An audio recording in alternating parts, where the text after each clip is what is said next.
Hey guys, Miranda Manticos here, psychic channeler, spiritual teacher. Okay, so this particular video is not, what's the right way to put this? It's not for everyone. The real irony of it is, it actually is for everyone, right? But not everyone will be ready for what I'm about to say. That's maybe the best way to put it. But I think it's relevant, and I think for those who are ready to hear what the higher guides are saying about our history here on this planet, this information could be helpful in unlocking some of the codes and the keys to our story here, okay? So, and I actually kind of want to touch a little bit on something a TikTok friend of mine shared the other day because I feel like it's relevant.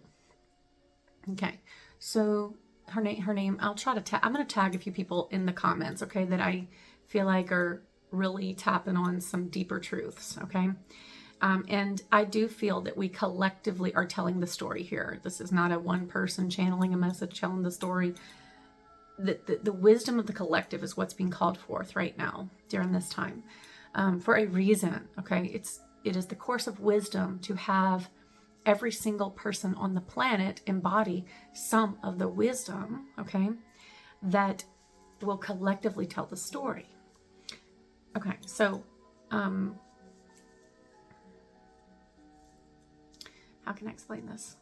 So a friend of mine on TikTok was talking the other day about trying to decipher what is going on here, right? With the UAPs and the drones and orbs and all the stuff. Is it extraterrestrials? Is it interdimensionals? Is it fairies? Is it us? Are we projecting this? You know, all the things, all the questions. And I really think it is that some of the videos that she's posted about this are relevant because one of the things that my guides always tell me is that I came here to be human, okay? And we all came here to be human. And a lot of times it's in our very nature to seek something more than human because we want to eliminate the suffering and the struggle and the duality and polarity of what it means to be human, okay? But what I've learned from my guides is actually the way we come through this is by becoming fully human, not running from our existence, but facing it, okay? This could delve into many avenues of spiritual teaching, right? Shadow work, facing the wounds, all the stuff, ancestral healing. And this is at the very core of Mary Magdalene's teachings, by the way, who is my essence and who works with me in the higher realms and has taught me so much. She's responsible for my womb awakening, my remembrance of being a water priestess, the remembrance of my Egyptian lifetimes and the Mayan lifetimes, okay? And so her teachings, why they were removed from the Bible, is because they were so controversial at the time, they would have shattered the reality that everyone thought they were living. In fact, that is what the energy of the goddess does. She is a creator and a destroyer. And you could give that aspect feminine or masculine energy, whether you're saying God or goddess, the creator to create something authentic. You must destroy the lies. This is also the path to healing, by the way.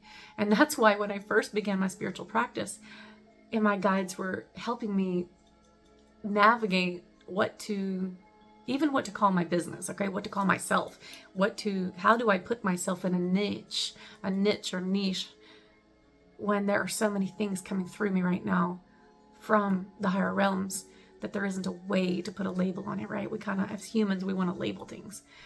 So even in my own humanity, I was like, what do I call myself, right? But when you start embodying that wisdom and you start facing the shadows and you start seeing the lies, okay, the natural next thing is to see the truth and to understand the truth and for it to rise, okay?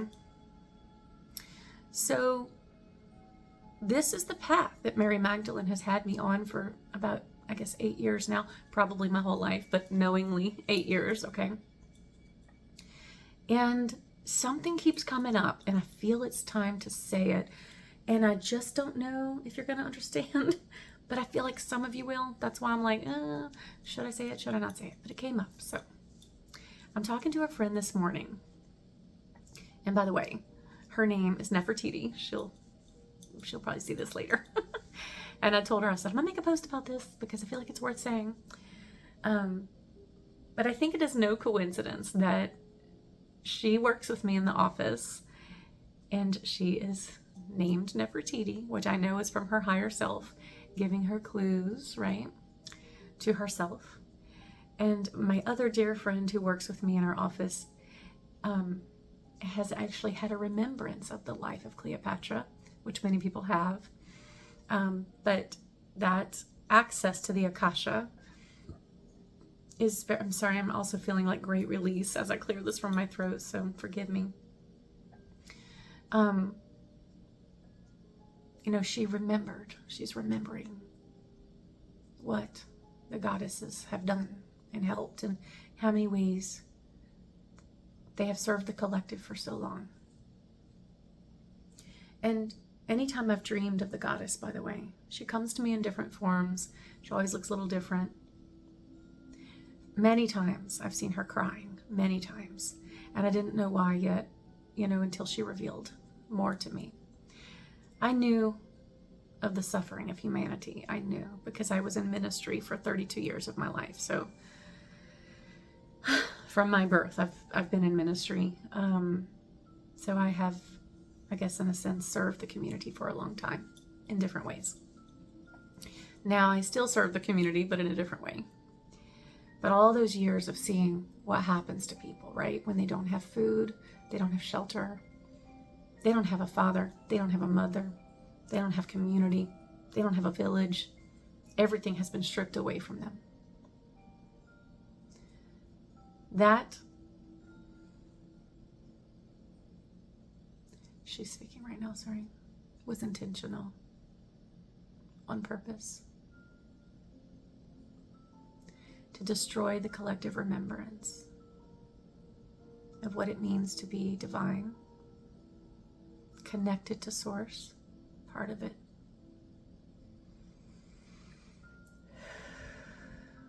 So there is this calibration going on right now between nature, okay,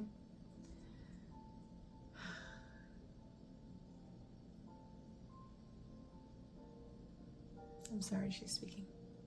She's saying that the star beings are part of nature, okay? We are all part of nature.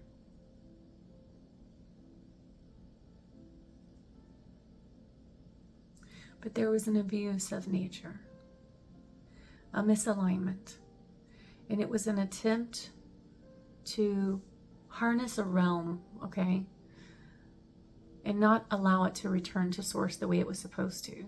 So if you can think of life as being just cyclical, okay, really more like a spiral.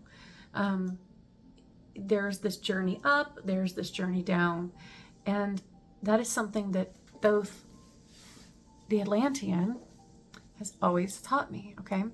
He always talks about the fall and the rise, and many, many times he has said this to me, the fall and the rise, Miranda, the fall and the rise, okay? And on so many levels and different topics, he'll bring that up because it's always relevant, okay?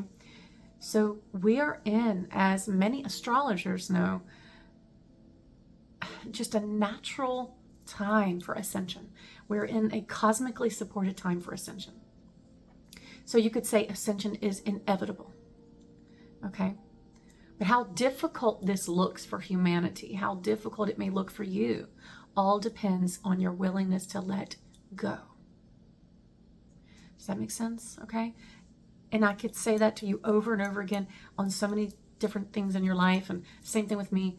Every time my guides have said, let go, I've had to explore what they mean by it. Right.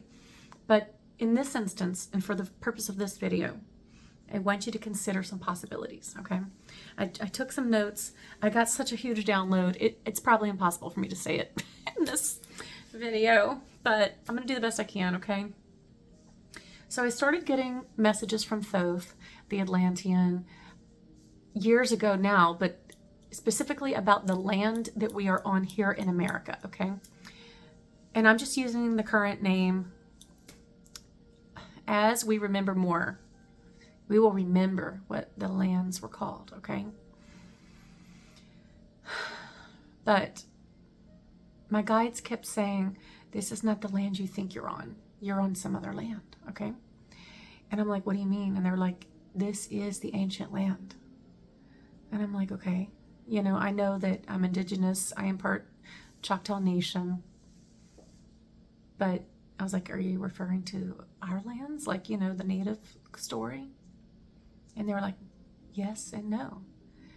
And I'm like, what do you mean? You know, and this was years ago. I'm just giving you a best little recap of this channeling that I can give you.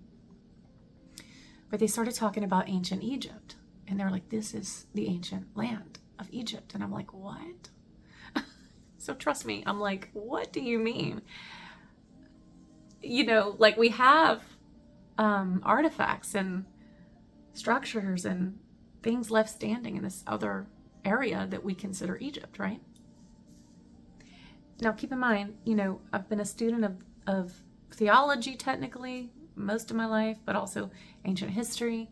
And I was aware of the rise and the fall of many nations, right? Here's the rise and the fall again. Thoth is talking. And I knew that nations had conquered and dominated. And in fact, there's a scripture in the Bible that says, man has dominated man to his own injury.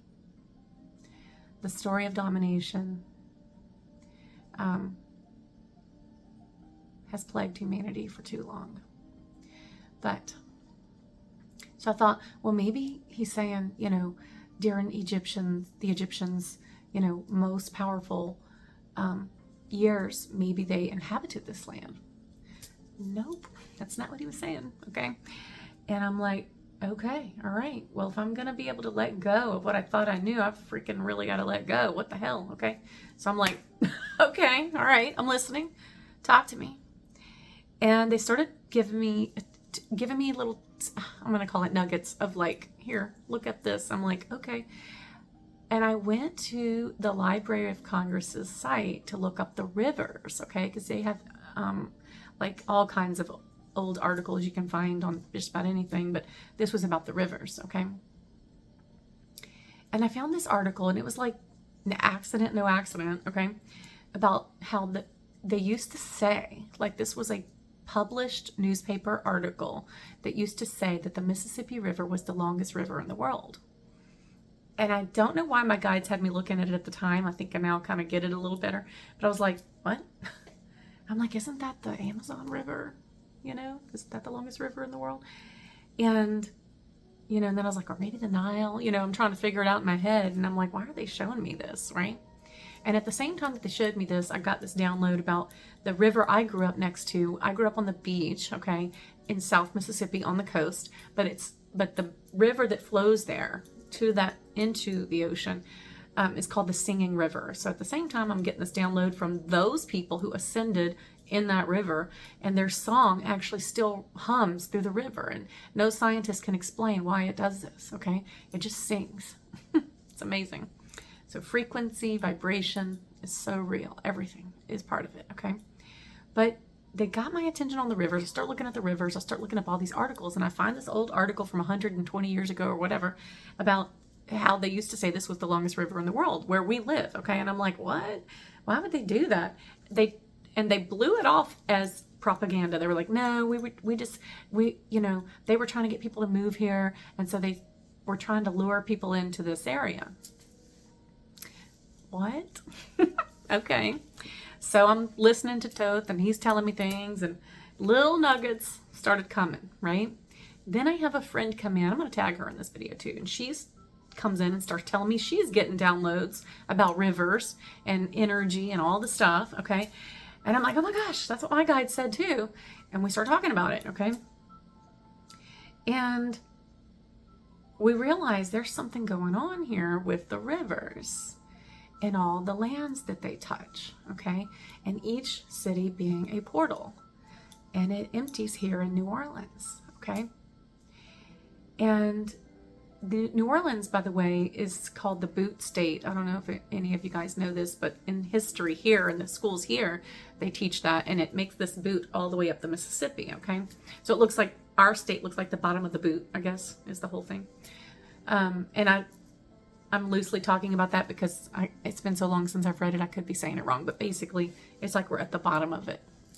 Now, I'm going to make some connections for those who want these connections. My middle name is Danielle, by the way, and I've always known that I was connected to the prophet Daniel. I just have always felt a strong connection to him, and also one of my ancestors whose name was Daniel, and who we also share the same birthday, by the way. And when I asked about this, my mind was drawn to this prophecy in the book of Daniel. And it's a dream that King Nebuchadnezzar had that he needed interpreted, and Daniel interpreted it for him, okay? And it was about this statue. And the statue was made of different metals, each metal representing a different nation, okay? The head, the chest, the belly, each part representing a different world empire. And the bottom of the statue is made up of clay and iron, okay? And in the vision, the king sees a stone that no man has ever made.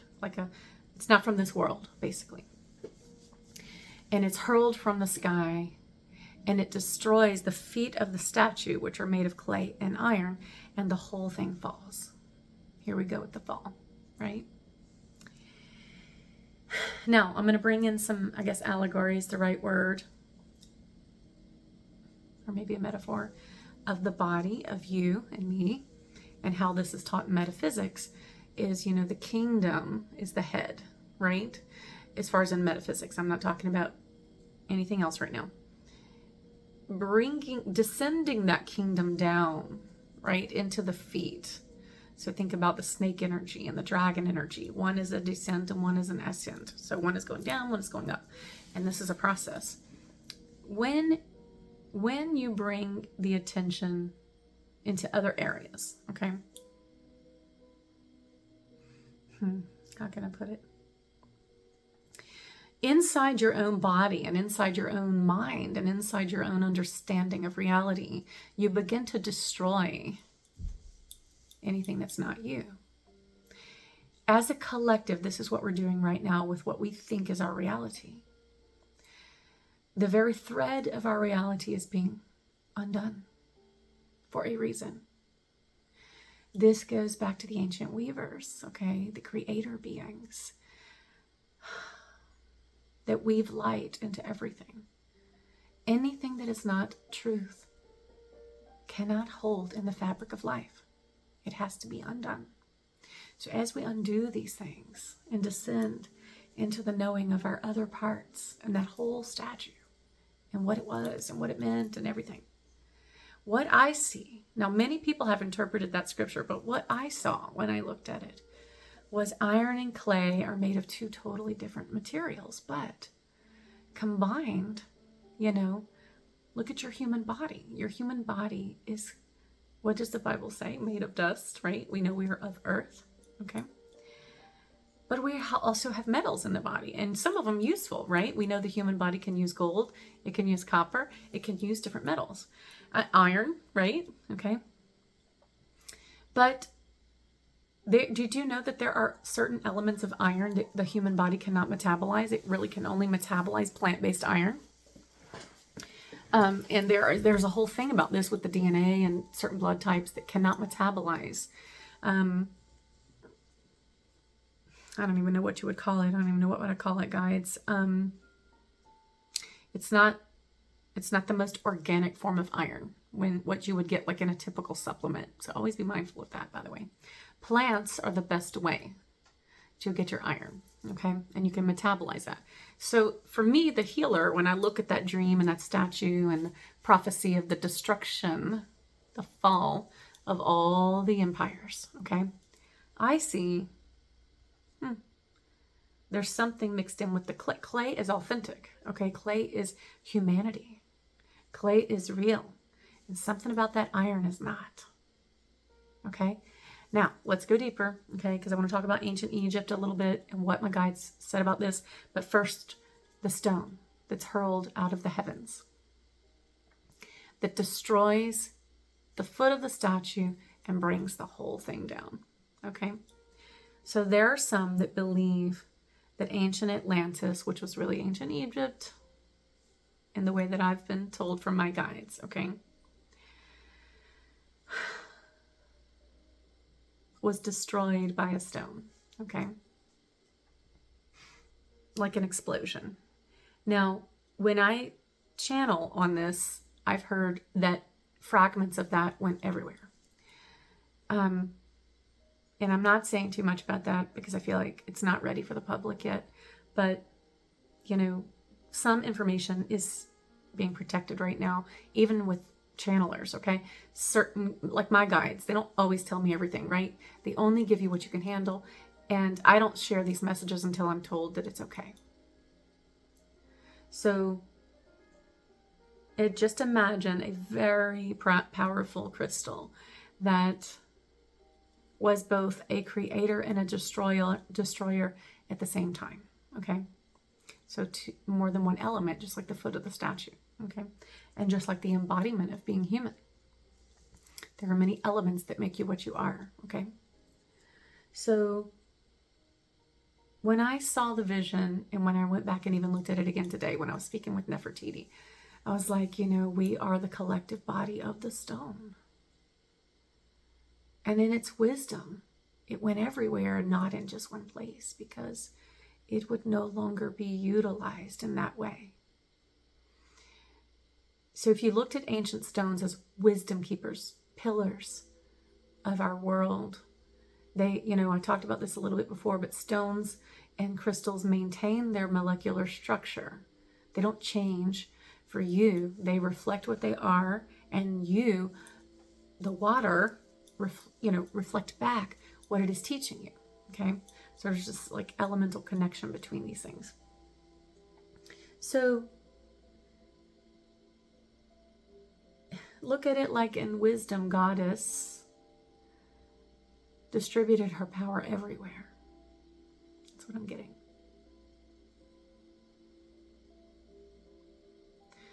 She says in this way, they could no longer harness me, abuse me and my children.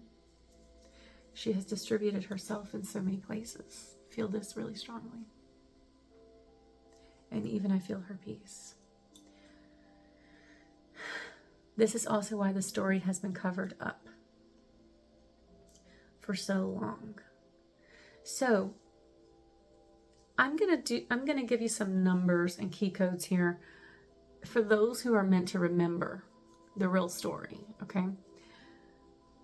Look at the 1700s, what we think was the 1700s, okay? If you can get your hands on ancient maps, that would be amazing. I've seen them in my dreams, okay? Pay attention to the rivers. What cities are on rivers, okay? What's their names? What is the history of what happened there, okay? Also ask your guides what happened here, right? Because what's recorded may not be what actually happened there. And consider the fact that there has been a great diversion, an attempt to get all attention off of what's actually going on, right? But those with that inner knowing, we are not distracted. We're just like going inward to get the story. So when you look around and you see or sense that the reality that you're living in doesn't feel real, that's because it's not, okay? Ask why. This is how you begin to destroy the lies, okay? This is the destruction of that statue and the rise of truth and organic living. And this is how we, the collective, embody truth, wisdom, creator energy. But the only way to access that is going inward. I've said this many times in my videos, and I think sometimes people just aren't ready or don't understand what that means, okay? But if you're on a healing journey, for example, you're being called to see the truth. The more truth you're willing to witness, the better you heal. All of that power lies in your own hands. But most of the collective don't even know this.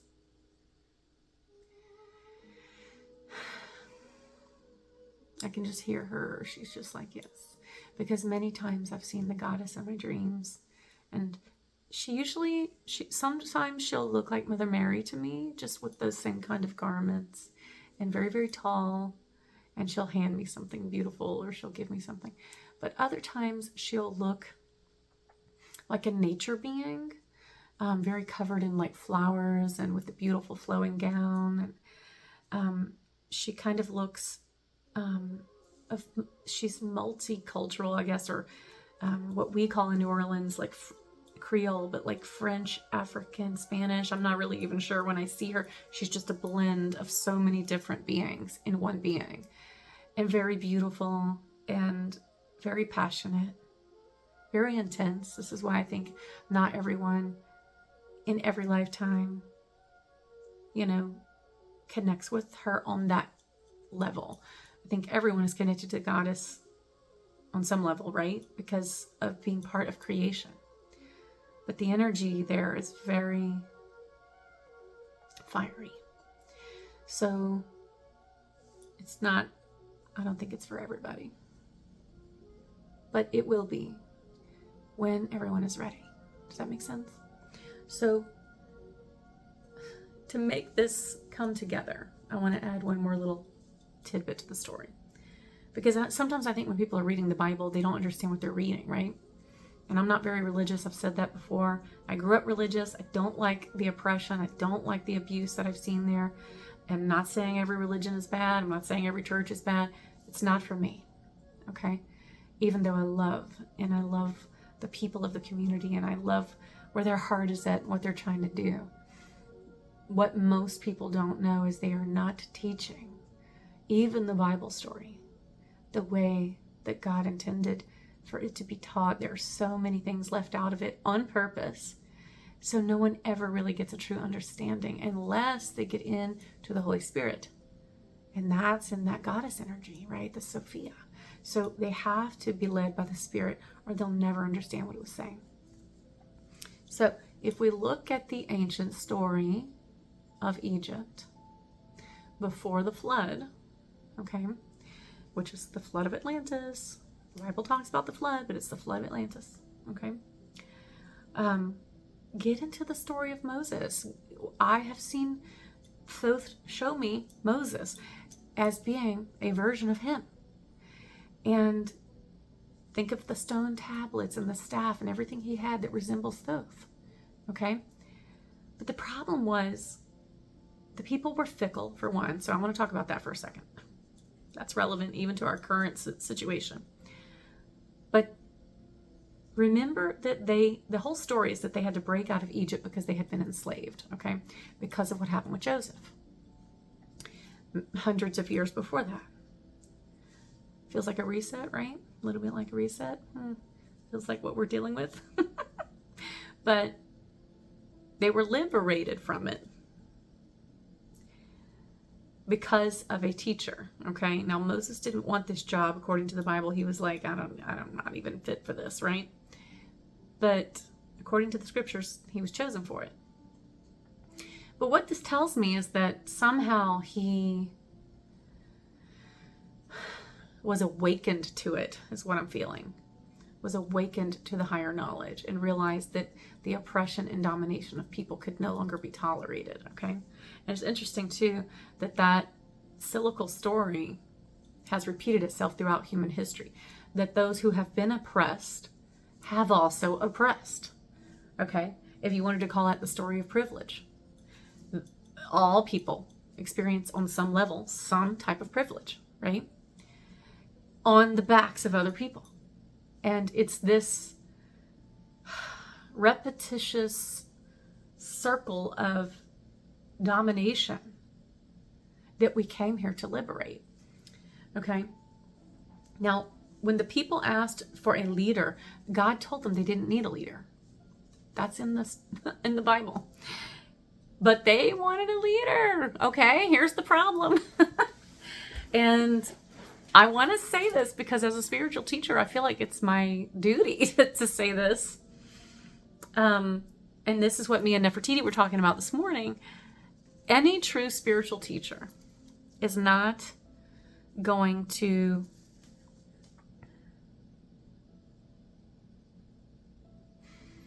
control you, lead you, mislead you.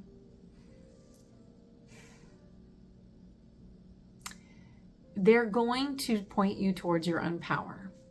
Okay? What did God say? You do not need a leader. What they needed to do was the spiritual work to actually awaken. Rise up on that staff, awaken the Kundalini energy, and rise. I'm going to pause for 1 second, guys. Hold on. I got somebody walking in. Okay, I'm back. I'm sorry. So if they were told by God that they did not need a leader, but they still wanted one, to me, that's the message of giving your power over to someone else. If you had the ability to connect to God, the Creator, directly and get all of your guidance and wisdom and, whatever you needed to navigate your life on your own, which, by the way, you do, why would you give that over to someone else? Number one.